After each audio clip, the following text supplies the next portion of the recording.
কারো কাছে, পৃথিবীর কোন সৃষ্টির কাছে যাররা পরিমাণ কিচ্ছু পাওয়ার আশা করবেন না। একটু আশা করবেন আপনি কষ্ট পাবেন। কারো কাছে কোনো আশা করতে যায় না, শুধু আল্লাহর কাছে আশা করেন। সমস্ত কাজের প্রতিদান আল্লাহর কাছে চান, পরকালে আপনি সুখে থাকবেন ইনশাআল্লাহ।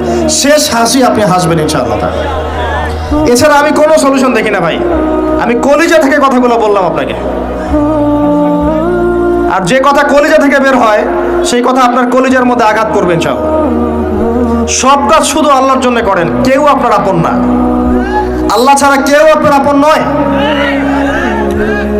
আপনি ভুল করবেন যদি আপনি অন্য কাউকে আপন মনে করেন। আপনার পলিটিক্যাল লিডার, আপনার প্রশাসনের স্যার, আপনার পরিবারের স্ত্রী, আপনার সন্তান, হাবি হাবি যা যা আছে, যদি মনে করেন আমার আপনজন, আপনি ভুল করবেন। সবাই সবার স্বার্থ চেনে, সবাই সবার স্বার্থ চেনে। শুধু আল্লাহ আপনাকে নিঃস্বার্থভাবে ভালোবাসেন, আল্লাহ পাক স্বার্থ চান না। সারাটা জীবন পাপ করে থাকলেও একটা বার দাঁড়িয়ে খালি বলেন আল্লাহ আস্তাগফিরুল্লাহ ওয়া আতুবু ইলাইহি, মন থেকে বলেন আল্লাহ আমি ভুল করেছি, আল্লাহ আমাকে মাফ করে দাও। এক মুহূর্তের মধ্যে আল্লাহ পাক আপনার সমস্ত গুনাহগুলোকে নেকিতে পরিবর্তন করে দিবেন ইনশাআল্লাহ। আল্লাহ ছাড়া কেউ নাই আপন। আল্লাহর জন্য খালেস করে ফেলেন নিজেকে, তার দিনের জন্য চেষ্টা করেন। তার দিন আজকে অবহেলিত, তার দিন আজকে অপদস্থ। সারা বিশ্বের বুকে আজকে মুসলিমরা নির্যাতিত, নিপীড়িত। দিনকে এগিয়ে নেওয়ার জন্য কিছু করেন। আপনার ক্ষুদ্র ক্ষুদ্র প্রচেষ্টা ইনশাআল্লাহ আগামী দিন ইসলামের বড় বিজয় নিয়ে আসবে। দিনের জন্য খালেস করে ফেলেন নিজেকে। আপনার সময় আছে এখন, জ্ঞান অর্জন করেন, জ্ঞান অর্জন করেন, পড়াশোনা করেন, আলেম ওলামার কাছে গিয়ে ক্লাসিক্যাল বইগুলো পড়েন, প্রজেক্ট রেডি করেন, দাওয়াতি কাজ করেন, বই লিখেন, বক্তব্য দেন, দিনের জন্য করেন। আপনাকে আপনার দুনিয়া আল্লাহ গুছিয়ে দিবে ইনশাআল্লাহ। দুনিয়া আল্লাহ গুছিয়ে দিবে ইনশাআল্লাহ। আপনি দিনের জন্য খালেস করে ফেলেন নিজেকে, আল্লাহর দিনের হয়ে যান। এবং দুনিয়া যে কাজগুলো করবেন শুধু আল্লাহ সন্তুষ্টির জন্য করবেন, কারো কাছে কিচ্ছু পাওয়ার আশা করবেন না। দেখবেন ইনশাআল্লাহ আপনি সুখে থাকবেন। একটা পর্যায়ে গিয়ে নূহ আলাইহিস সালামকে বলতে হয়েছে রব্বি আন্নী মাগলুবুন ফান্তাসির। আল্লাহ 950 বছর দাওয়াত দিলাম, মানুষ কথা শোনে না, মানুষ শোনেই না।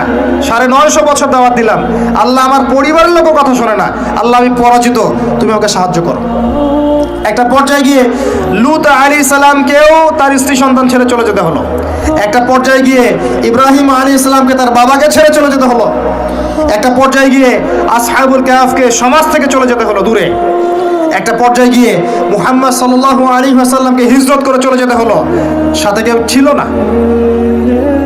আল্লাহর জন্যে ভালোবাসা, আল্লাহর জন্যই বিচ্ছেদ। ইতিহাস তাদেরকে ভুলে যায় নাই। তো একটা পর্যায়ে গিয়ে মানুষ যখন আর পারে না, তখন প্রয়োজনে একা আল্লাহকে নিয়ে থাকতে হয়। এটাই আল্লাহ পাকের মারিফতের সর্বোচ্চ লেভেল। আল্লাহকে নিয়ে থাকেন, ইনশাআল্লাহ আপনি ভালো থাকবেন। রাসূলকে নিয়ে থাকেন, ভালো থাকবেন। তার সুন্নাহকে নিয়ে থাকেন, ভালো থাকবেন। তার দিনকে নিয়ে থাকেন, দিনের জ্ঞান অর্জন করেন, দিনটাকে প্রচার করার চেষ্টা করেন, দিনটাকে প্রতিষ্ঠা করার চেষ্টা করেন। দিন প্রতিষ্ঠা করলে কারো কোনো ক্ষতি হবে না। শৈথিল্যতাবাদী হবেন না, আবার চরমপন্থী হবেন না, জঙ্গি সন্ত্রাসী হয়ে যাবেন না। মধ্যম পন্থায় দিনটাকে নিয়ে গিয়ে যাবেন, মধ্যম পন্থায় এগিয়ে যাবেন, ধীরে ধীরে সবরের সাথে। একটা লেকচারে বলেছিলাম, আমাকে 3টা নসিহত করেছিলেন একজন আলেম।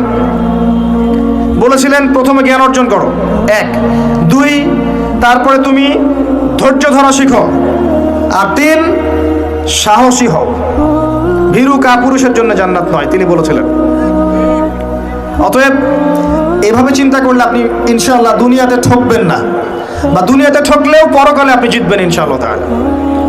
পরকালে আল্লাহ পাক আপনার প্রতিটা কষ্টের প্রতিদান দিবেন ইনশাআল্লাহ আযজা ওয়া জাল। আসুন আমরা সবাই যার যার জায়গা থেকে আল্লাহর হয়ে যাই, আল্লাহর জন্য নিজেকে খালেস করে দিই। আর আল্লাহর ভালোবাসা পেতে চাইলে তার রাসূলকে তার রাসূলের আনুগত্য করতে হবে, তার সুন্নাহ মাফিক চলতে হবে। আল্লাহ পাকের ফরজ ওয়াজিবকে ভালোবেসে আদায় করেন, বিরক্ত হয়েন না। নামাজের আজান হচ্ছে, বিরক্ত হয়ে যায় না, ভালোবেসে নামাজে যান। যে আল্লাহ আমার কাছে একটা ইবাদত চেয়েছেন, আমার রব, আমার সৃষ্টিকর্তা আমাকে একটা সুযোগ দিয়েছেন, আমার কাছে একটা ইবাদত চেয়েছেন, সিজদা চেয়েছেন। আল্লাহ আমার কাছে কি আর চেয়েছেন? তাওহীদ চেয়েছেন, সুন্নত চেয়েছেন, হালাল খাই এতটুকু চেয়েছেন, সাধ্যমতো দিনের খেদমত করে এটা চেয়েছেন। আল্লাহ পাক আমার জন্য জান্নাত রেখেছেন, আমি আল্লাহর জন্য করব না? আল্লাহ পাকের কাজগুলো ভালোবেসে করেন, আল্লাহ পাকে কাছে পাবেন ইনশাআল্লাহ তাআলা। দেখবেন যদি আপনি আল্লাহর হয়ে যান, আপনি মনে মনে কিছু চাইবেন, হাত উঠিয়ে চাওয়ার আগে আপনার সামনে আল্লাহ পাক সেটা হাজির করে দিবেন ইনশাআল্লাহ।